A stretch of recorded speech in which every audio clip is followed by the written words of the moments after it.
Mon nom c'est Michael Mittelstadt, je suis comédien et je suis donc le parrain de la 3e édition du défi Écris ta série.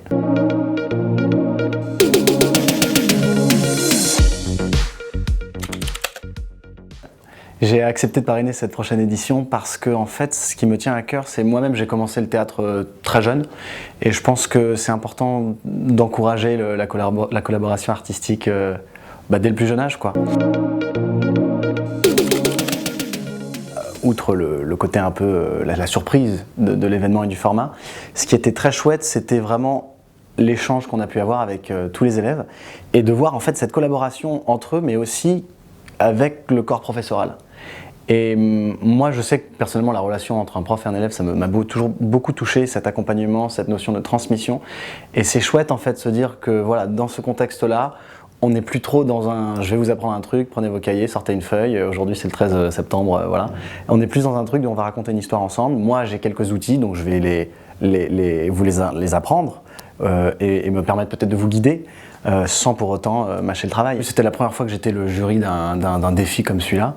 Ce qui est chouette, c'est de voir en fait la diversité dans les sujets, les genres et surtout la force avec laquelle ils s'expriment dès le plus jeune âge. Et moi, ça m'a beaucoup au début intimidé parce que je me dis waouh, si jeunes ils peuvent parler de tout ça. Et en fait, c'est plus touchant qu'autre chose parce qu'on voit qu'en fait le futur est assuré. J'ai l'impression qu'en fait on s'identifie peut-être un peu plus à certains personnages parce que on passe plus de temps avec eux. Parce que ce qui est chouette avec la série, c'est qu'il y a toujours une porte qui est ouverte en fait. On peut écrire une histoire qui tient sur 8, 12, 24 épisodes, mais que c'est jamais terminé et abouti. Et je trouve que cette fenêtre-là d'ouverture, de possibilités derrière, qui est intrinsèquement liée au format de la série, ça c'est chouette. Personnellement, ce qui me touche le plus, c'est quand je sens que ça part des tripes. Je ne sais pas si c'est clair. C'est-à-dire que je sens que dès l'autre côté, avant, la personne qui a écrit le scénario, l'équipe qui a écrit le scénario, en fait, c'est parti d'eux. D'un genre qui les tient à cœur, d'un sujet, mais même d'une phrase ou d'un dialogue ou d'une circonstance en particulier.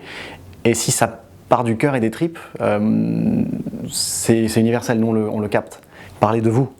Voilà, parlez de vous, parlez de votre cœur, de vos tripes, de ce qui vous anime, de ce qui vous anime vous et aussi en tant que groupe, de communauté. On a souvent des bandes de potes avec lesquels on partage les mêmes centres d'intérêt. Ça peut carrément faire un point de départ pour un bon scénario. Et si ça part de là, ça sera jamais mauvais. Et du coup, je vous dis, en juillet 2024, écris ta série.